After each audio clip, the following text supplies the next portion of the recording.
Jacqueline Nabagué-Serra, Monsieur Alassani, chers amis. C'est avec une grande émotion que Genève vous accueille aujourd'hui à l'occasion de la remise du prix Martinez. Une immense admiration aussi, tant il est vrai que votre combat pour l'égalité des droits de la communauté des LGBT en Ouganda force le respect. Votre combat pour les droits humains n'est pas pour les faibles et les timorés, car vous risquez, vous l'avez dit, votre vie pour défendre ce en quoi vous croyez.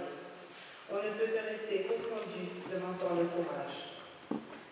Mesdames et messieurs, nous l'avons vu, Martin Enas était un visionnaire.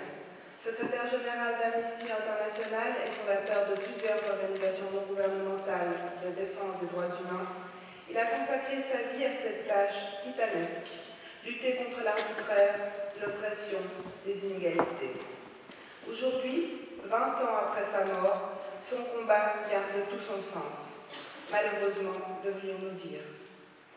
Ce prix, qui porte son nom, fondé par les 10 plus grandes organisations de défense des droits humains dans le monde, perpétue à la fois sa mémoire et la nécessité renouvelée de son action. Pour les défenseurs, les défenseuses des droits humains qui travaillent dans des environnements hostiles, la visibilité que donne le prix Martin Enas peut constituer le grain de sable qui grippera la sinistre machine de la répression, de l'injustice et de la violence. Le prix apporte reconnaissance et encouragement à toutes ces personnes qui incarnent et donnent vie à la Déclaration universelle des droits de l'homme, mais aussi, et peut-être avant tout, il vise à leur apporter une protection en les faisant connaître d'un large public, au-delà des frontières de leur pays. Dans votre cas, Madame Jacqueline Kasha Nabagué-Serra, cet objectif de protection est primordial. Déjà très jeune, à 20 ans, vous vous êtes engagée et vous avez payé le prix fort pour votre combat. Expulsée de plusieurs écoles, insultée, agressée, pourchassée, vous êtes maintenant obligé de vous cacher pour garantir votre sécurité, car vous menez très littéralement votre combat au péril de votre vie. Le danger que vous courez est en effet bien réel. Il a été tragiquement mis en lumière par l'assassinat en janvier de cette année de David Kato, comme vous, un défenseur des droits des personnes LGBT, une communauté, nous l'avons vu, particulièrement discriminée dans notre pays. Comme le vôtre, son nom figurait sur une liste de personnes homosexuelles, publiée dans un tabloïd ougandais, qui appelait ouvertement à leur assassinat. La publication de cette liste infâme est l'expression du journalisme de la pire espèce, celui qui répand une propagande haineuse contre certaines catégories de la population. Toute proportion gardée, il rappelle la sinistre radio-télévision libre des Mille Collines au Rwanda, d'odieuse mémoire, qui a joué un rôle non négligeable dans le génocide rwandais pour ses appels au meurtre des Tutsis et des Hutus modérés. Cette tragédie a démontré tout le danger qu'il y a à laisser se répandre librement des messages de haine dans les médias. La leçon ne semble malheureusement pas avoir été retenue en Ouganda.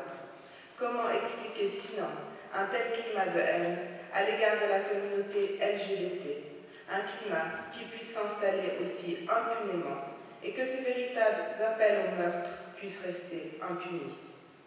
Madame Kasha Jacqueline Nabagué-Serra, vous avez osé porter plainte contre le tabloïd, contre la publication de cette liste. En janvier 2011, un juge de la Haute Cour a statué contre le journal et a interdit aux médias de publier les noms des personnes homosexuelles. Pour David Kato, votre ami, il était trop tard. Cette décision suffira-t-elle à protéger les personnes LGBT de nouvelles attaques? Il est malheureusement permis d'en douter, tant d'énergiques mesures n'auront pas été prises pour protéger les droits de cette minorité. Le premier article de la Déclaration universelle des droits de l'homme pose un principe en apparence simple et évident, vous nous l'avez dit. Tous les êtres humains naissent libres et égaux, en dignité et en droit. Cette même déclaration affirme de surcroît que tout individu a droit à la vie, à la liberté et à la sûreté de sa personne. Elle ajoute que tous ont droit à une protection égale contre toute discrimination qui violerait la présente déclaration. Or, que voit-on? Partout dans le monde, des gouvernements privent les citoyens et citoyennes lesbiennes, gays, bisexuels et transgenres de leurs droits humains fondamentaux. À l'heure actuelle, certaines dispositions du droit ougandais sont clairement discriminatoires à l'égard des personnes LGBT.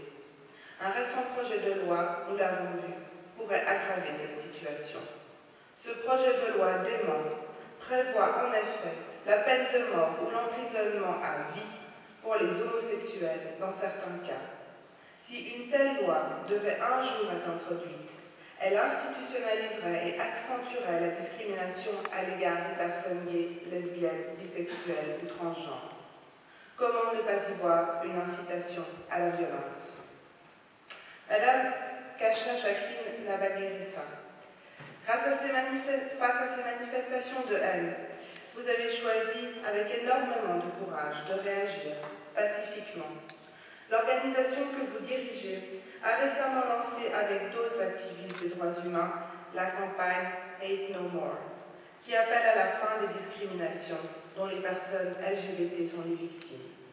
Nous espérons vivement que cette action permettra le développement du dialogue et continuera à accentuer l'acceptation des droits de votre communauté.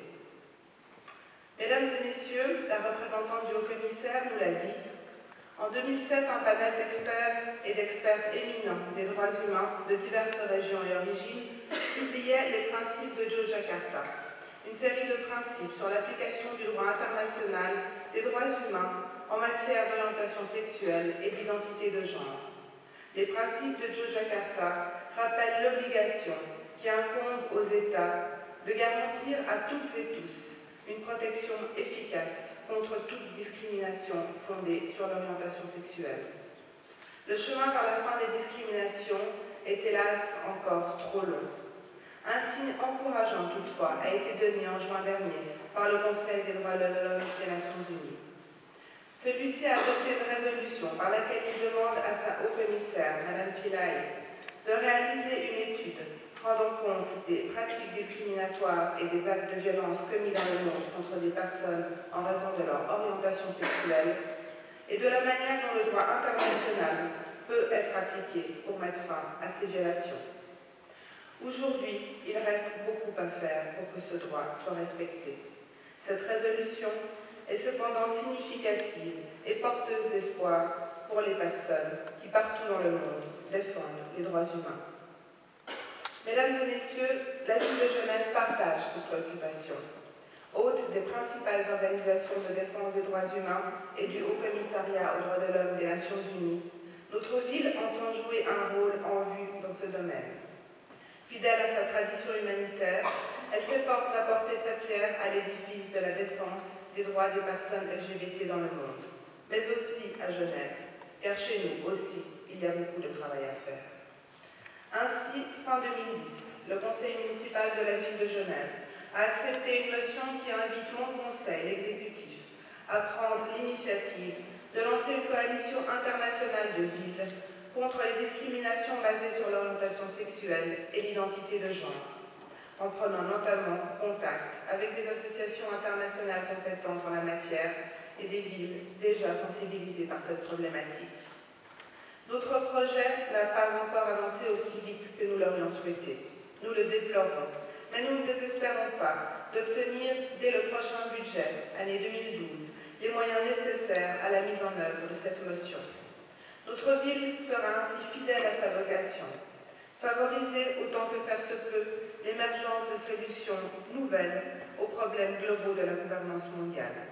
Elle s'y emploie en veillant à réserver le meilleur accueil possible aux organisations de défense des droits humains.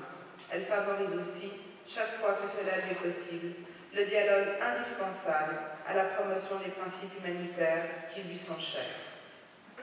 Comme il se doit, mes mots de clôture seront pour vous, Madame la lauréate 2011, chère Jacqueline. Pour vous dire toute l'admiration que j'éprouve à votre égard et à l'égard de vos compagnons de lutte. Inlassablement, vous vous élevez contre l'injustice, la discrimination, la violence. Vous n'hésitez pas à risquer votre vie pour défendre vos droits et vos idéaux. Que votre courage serve d'exemple et d'inspiration à tous les activistes des droits humains qui, comme vous, ici ou ailleurs, luttent pour un monde meilleur. À travers vous, c'est à eux de vous élever dans les difficultés et la violence que l'on imagine, jour après jour, pour défendre la dignité humaine et les droits des minorités.